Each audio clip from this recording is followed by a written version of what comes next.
Hello, and welcome to Designer Discussions with Jason, Miriam, and Maria. Today, we're going to be talking about how a proposal impacts profitability.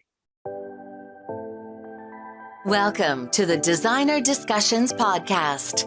Tune in each week where we discuss marketing, branding, PR, and business advice for design professionals. Are you ready to get serious about your marketing? We're opening the Designer Discussions Marketing Studio, a monthly series of in-depth, actionable content to guide your marketing, PR, and business development. We want to help you transform your business and elevate it to work with your dream clients. Awesome. Thanks, Jason. So the popular question that we hear from interior designers is, how do I upsell? How do I get bigger jobs? How do I expand? How do I get those higher end clients? Well, today we are happy to show you exactly how you can make that change in your business. And this is something that you have control over, and it's something that you can do pretty easily to change your business. So the most important sales tool that you will have for your interior design business is a proposal. And I know most designers don't use proposals. Some are using contracts. Even some people aren't using contracts with their clients. And we want to talk about what a proposal is, what a proposal does, and the three things that we see missing from people's proposals that have them or are even selling them online. Okay. So number one, a proposal is a visual version of your contract that is going to answer 5 questions. It's going to answer the who, what, how, where, and why about the project. So who is going to do it? What are you going to be doing? How are you going to do it? Where is the project? And why is the client going to be grateful that they're hiring you? So those are the things that you're going to see in most people's proposals that you can buy online. It's going to have your processes, the team that's working on the project, a description of the project, and there's going to be a little bit in there about why the client's going to be happy to hire you, but probably not enough. So we're going to go over how to add that into your proposal. A proposal is a prequel to your contract. It's going to be an opportunity for you to talk about what it is you're going to do and how you're going to do it, but it is not a contract. It is not your supplement to it could supplement your contract. It could be an addendum, but it's not instead of a contract. You still will need a contract, and your contract is going to be different. And there's a difference between a contract and a proposal. The big difference between a contract and a proposal is that your contract is not aesthetically pleasing. It's not something pretty that has a presentation feel to it. So that's why this proposal is important. It will have your brand, your branding on the document, your logo, your colors, and then it'll include multiple beautiful images of spaces that you can create that are complementary to what the client is asking for you to do. And it's also going to include the most important thing, a glowing review about how great you are and why it's a good investment to hire you to be the designer on their project. And you can't easily work those items into your design contract. So this is the opportunity for you to set yourself up for success by using a proposal. I'm going to dive into a little bit of behavioral science on how you use certain things in a sales document can impact how excited and how people won't question you or be confused. And so we're going to go over those things next. So the first thing I would love for you to use is numbers. So the rule of using numbers in a sales document is you always use the biggest number you can come up with first.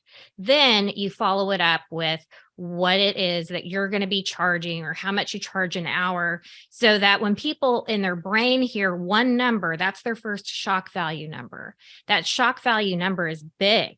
And it's going to be something that then when they hear your actual price, they will feel like, great, oh, that's such a good deal, right? So we want to create that. We want to leverage the use of numbers.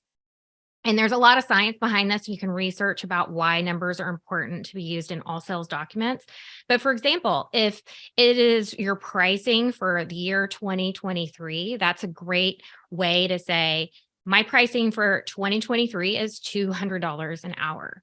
Even if the number that you said before was referencing a year, it's a bigger number than your actual price. And an excellent way, if you're an interior designer and you're doing projects, to use this type of leveraging is to reference to homes you've designed in the past and how much more money they sold for than what your client did. Like if you have a client who spent $1 million building the house, and in 48 months, whenever they decided to put the house up for sale, it sold for 4 times more, $4 million, right?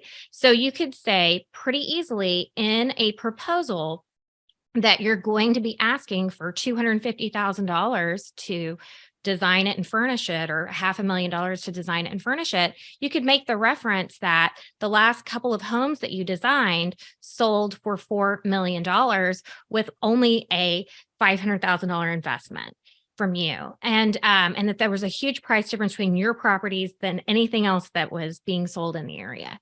So what happens is if someone sees a house for $1 million sold for $4 million, they see $3 million, whatever they're going to have to pay you is a freaking discount. And they're excited and they understand how valuable you are at that point. So it is super important. And I do not see the use of numbers or anyone doing research and saying, how much money did my client make off of that last project that I did, so that they can use that to help support their value as an interior designer. So leverage numbers. The second section I do not see in people's proposals is the upsell. And Jason is going to agree with me 100%. And I'd love for him to talk about how the upsell works for him in his proposals as well for his business. Designers don't look at providing an additional service on top of what the client has asked for. So if we're going to be working on a home together and you're wanting to be hired by a couple and you know that they love to travel and they're probably traveling to Paris or they're going to Italy for the summer, or they've got this big plan to do stuff, why wouldn't you throw in as an upsell item in your proposal to them that you could meet them and take them to some really beautiful furniture markets in Italy when they're already going to be there? Or if they are coming into your town to build a vacation home, you could talk about taking them, to do a special activity when they come into town on top of all of the regular work stuff. Having one thing in there that's like a bonus. It's like something that would be fun that you would want to do that possibly they would want to do as well. Like you could plan a gallery tour to go look at fine art, right? And that would be like an activity that you do where you rent a car and you have like a nice lunch planned. And that's something that you can plan out to do with your client so that they could actually go with you to go shopping for original art for their home. These are things that they don't think to ask you for. These are the things that you would have to let them think about it and then possibly come back to you and want to do it.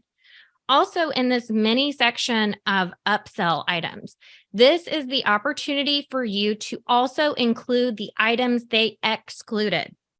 I understand that when we work with clients, sometimes they will say to you straight off the bat, I do not want automated shades in my house. They're just too expensive. I don't want the heated driveway. I don't care. It's just too expensive. They are going to tell you right off the bat that there are certain things that they don't want to do. There are certain things that they want to leave out of the project. You can, if you provide that service, if you oversee that service, if you're an expert in that area, you can include those items still in the proposal. I cannot tell you how many times that I have met with someone and said something like, this does not include custom draperies within your budget. That the client somehow only remembers the words custom draperies and within their budget. And they have left out the most important words in that conversation. And it is very, very tedious to constantly be keeping up with that stuff. But if those items are just sort of pre-listed in your upsell section, what happens is then the client and their husband are going to go and sit down together and start looking at your price and figure out what they want to do. And if they're going to have another designer's contract and it's not going to have which items are being left out, they're going to look at yours and go, oh gosh, and they're going to have a fear of missing out. They're literally going to be like, gosh, we've already excluded so much stuff. I don't want her price to come down anymore. Like, there's no need to ask her to remove another service from the list, because if she removes more items from the list, then we're going to really be kind of like ruining the project. So you want to leverage the fear of missing out by creating an upsell section, and you're going to want then to put together and present some fun things in there that maybe they didn't expect from you, something that can surprise and delight them during the design experience, something that would make your services stand out above and beyond anybody else, and something that, you could have an awesome review at the end of that day, right? That would be the day to ask for your review for your business. It's like you've got the client, they paid the extra $5,000. You've got this whole cool day set up for them when they come into town, and y'all went shopping, and then y'all went and ate at a neat restaurant, and you did all this fun stuff together. And you gave them this like weekend experience or thing that they did together as a couple. And at the end of that, that's when you could ask for that online review. That's when you could ask for them to mention something about your business. So you've got to start looking at all of this stuff from a strategic standpoint, because God knows that there's going to be a conversation between a couple, and they're going to be like, gosh, that sounds like a lot of fun. I would love to do that activity with the designer. And one person's going to say no, and then the other person's going to buy it as a gift for them, right? So you want to give them that opportunity. And right now, none of y'all are allowing them to do that. And honestly, they want to do it. They want that experience. They want to have something that's a little bit embellished, something that's a little bit more exciting. And this is all part of branding. This is all part of upselling. This is all part of standing out as a business. So you need a mini section of add-ons for any proposal that you provide to anyone. And this is your opportunity to list the items that they've already opted out of. And this is your opportunity to upsell on things you've always wanted to do. And then this is also the place where they can learn about things they didn't even know that you could provide for them, right? They can't buy something if they don't know it exists, right? Jason, you agree? Oh, 100%. 100%. We actually have this on the architecture side, but it's really evident on our marketing side. Whenever we send off a marketing proposal, we'll have examples of our work, and we'll have examples of some of the other services we offer that were not asked for by the client directly. So, for instance, they may have asked about SEO services or social media, but we may have some renderings in there, some high quality renderings. They'd be like, oh, you did those too? Oh, you can help with that? Like, oh, I didn't even know. And then that's an upsell that they didn't even know that we offered, that now we were able to add that into the proposal. These are all huge things that as designers, if we're all we're doing is providing what people are asking for and not thinking about going above and beyond, we are holding our own businesses back, and we're preventing that growth, that upsell, that ability to get these higher end clients. So one of the remaining items that we need to see more of in proposals is your social proof. We need your reviews. We need your testimonials. This is the same as going on Amazon and picking between two items and trying to figure out which item is good and that I won't regret, right? So your client is wanting to not regret hiring you, and that is one of their internal fears that they're having when they're meeting with you. They just need one other person to be telling them that they are in good hands. And so you must have a testimonial from your client on your proposal. It'd be good if you had one or two, but I would have them on your proposal. I'd have them early on in your proposal. And this is the most important thing. just like your favorite reality TV show or people who are famous and showing up on social media to like talk about a big political campaign or some kind of society leveraging drama that they're involved in, and they're trying to get out there with their PR, the first thing they're going to want to do is put what they want you to hear out there first. So don't lose that opportunity. You do not want your client to be going on to Google reviews to learn about you. You would like for them to be reading the reviews that you have placed on your website and on your proposal, and if you have a video testimonial. So social proof. This is also going to be any kind of press that you might have. Any of those things that you're going to be able to put out there easily for your client is so important. Don't underestimate the value of your images that are on your proposal. The images that are being shown on your proposal are also evidence and social proof.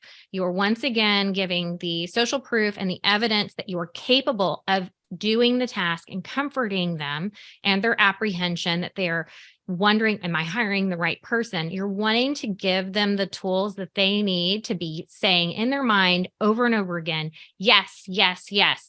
So when they're reading your proposal, the first thing they think is, oh my gosh, yes, people love what they do. Yes, I love the visuals of what it is that they're going to do for me. Yes, they have all this stuff included in here that I want to do. Yes, they even have more things that I can put on my wish list, but maybe I can't do them right now, but I would love to be able to do them. And then you also want them to be seeing all those things. So when they come down to the number, they've also been given an expectation of how much value you're providing. And then they see how much they need to pay to get that huge value that you're going to provide. So don't be afraid of numbers. You've got to upsell. You have to prove to them over and over again that you are as great as they think you are. And if you have any questions about any of this stuff, please go back and listen to episode 43 on social proof. And also look at episode 47, where we are talking about the idea of partitioning. Partitioning is when the process stops. So if you're going to be meeting with a client and you're wanting them to make a financial commitment with you and you're wanting to sell them on what it is that you're going to be providing them, you're going to want them to feel like they bought something when they walk away from your appointment or when they write that check or when they sign that contract. And by creating a beautiful proposal that has all of the information in it that we outlined that you must have in your proposal, you will be giving them a ending on a high note experience, and the ending on a high note, feeling like they've purchased something and feeling like they're being comforted, taken care of. And every time they pick up that proposal and look at it, they know they made the right decision. So if you do not have a proposal, get out there today, find a template online that you think looks good, that kind of conveys your business's personality. But honestly, most of them out there are not going to have enough of the business elements for our industry to actually beef up what you're wanting to do. So you're going to have to add in elements to the proposal for it to be just a good proposal, to being that great proposal that's going to change your business. Great information, Maria. And be on the lookout. We have our marketing studio that will be opening in January 2023 that will have a lot of the resources that you need to help your business grow. And we hope to hear you all here next week on Designer Discussions. Are you ready to get serious about your marketing? We're opening the Designer Discussions Marketing Studio, a monthly series of in-depth, actionable content to guide your marketing, PR, and business development. We want to help you transform your business and elevate it to work with your dream clients. We hope you enjoyed this episode of Designer Discussions. What was your takeaway? Care to share your thoughts and tag Jason, Maria, and Mirjam on social media? You can find them on all platforms at designerdiscussions.com. Don't forget to like, subscribe, and leave a review or comment for this episode from wherever you are listening.